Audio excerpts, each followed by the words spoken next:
Bayangkan, anak-anak kita yang seharusnya berlari-lari ceria, kini terpaksa menjalani cuci darah rutin layaknya orang tua. Bukan hanya satu atau dua, tetapi puluhan anak di Indonesia kini harus menjalani prosedur medis yang seharusnya jauh dari kehidupan mereka. Apa yang sebenarnya terjadi? Bagaimana gaya hidup modern kita telah merampas masa kecil mereka yang tak berdosa? Tetap bersama kami, karena fakta-fakta mengejutkan ini akan membuka mata Anda tentang ancaman kesehatan yang menghantui generasi mendatang. Assalamualaikum warahmatullahi wabarakatuh.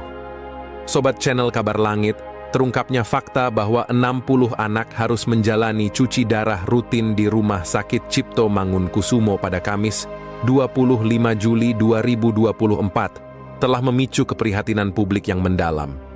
Fenomena ini menggambarkan betapa seriusnya masalah kesehatan yang dihadapi oleh anak-anak Indonesia saat ini.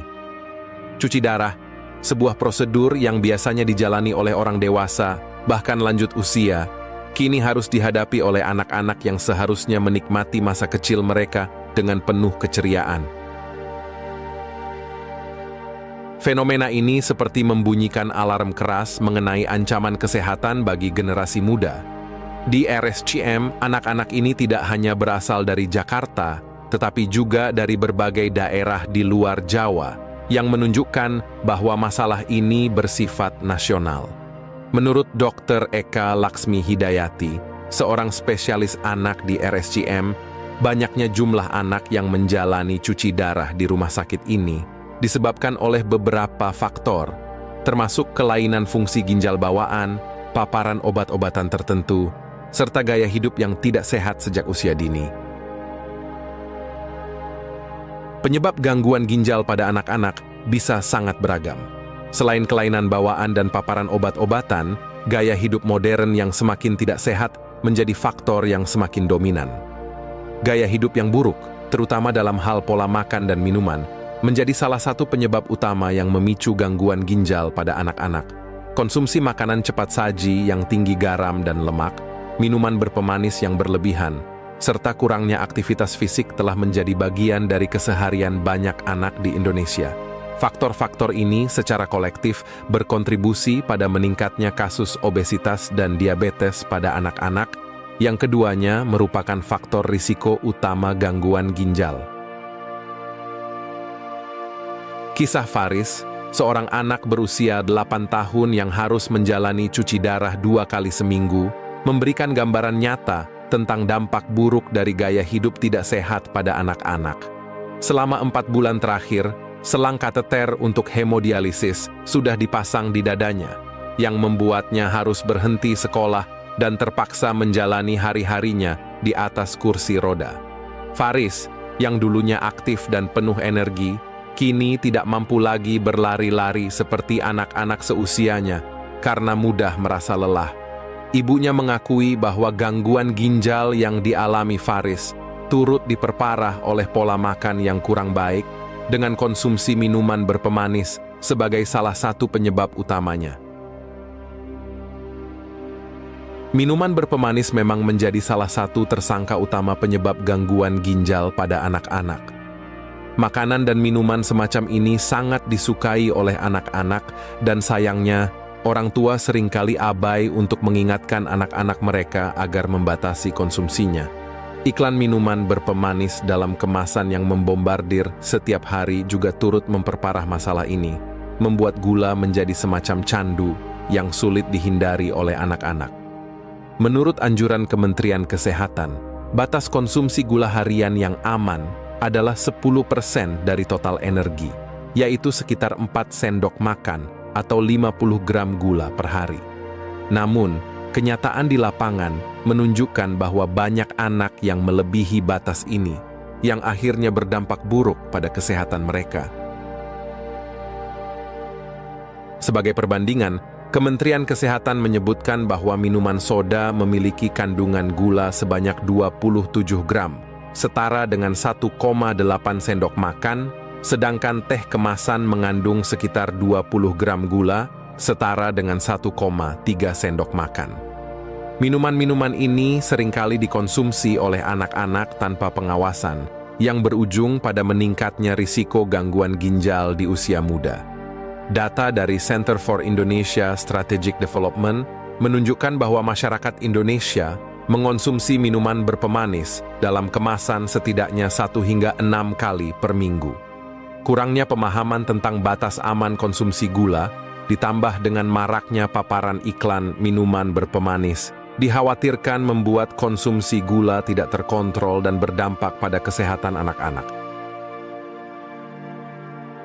Namun, gangguan ginjal bukanlah satu-satunya dampak dari gaya hidup yang tidak sehat ini. Anak-anak yang menderita gangguan ginjal juga berisiko mengalami komplikasi kesehatan lainnya, seperti hipertensi, anemia, dan gangguan pertumbuhan. Selain itu, kualitas hidup mereka sangat terpengaruh. Mereka mungkin tidak dapat berpartisipasi dalam aktivitas fisik yang normal untuk anak seusia mereka, yang pada gilirannya dapat mempengaruhi perkembangan sosial dan emosional mereka. Kondisi ini juga membawa dampak psikologis yang mendalam, baik bagi anak yang bersangkutan maupun keluarganya. Kembali ke kasus anak-anak di RSCM, Ketua Pengurus Pusat Ikatan Dokter Anak Indonesia, IDAI, Dr. Piprim Basarah Yanuarso, memberikan beberapa tips untuk mengurangi risiko gangguan ginjal pada anak-anak.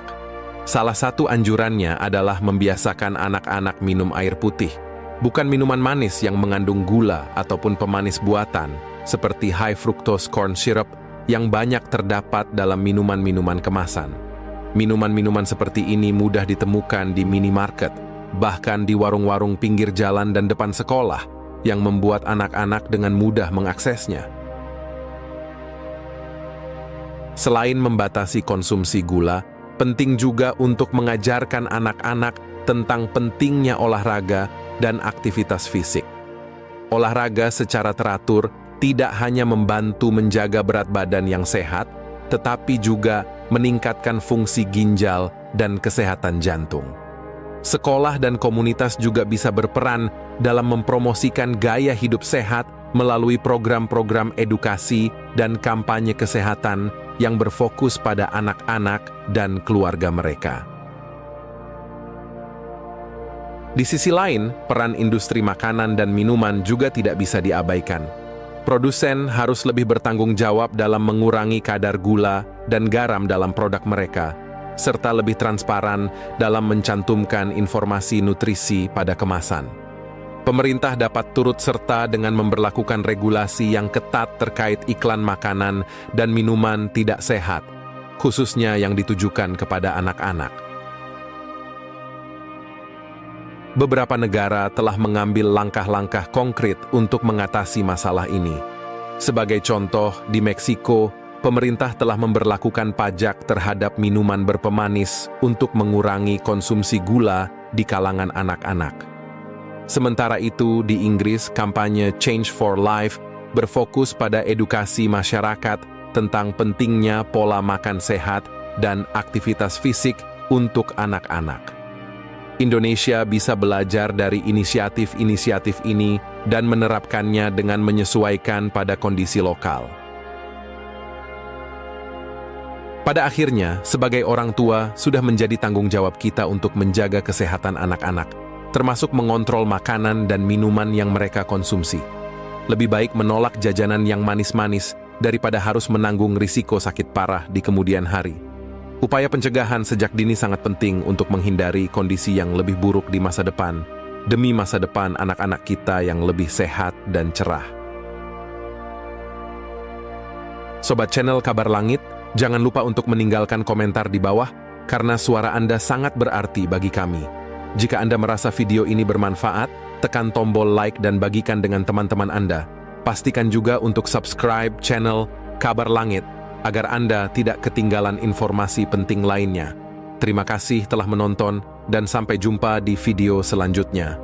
Wassalamualaikum warahmatullahi wabarakatuh.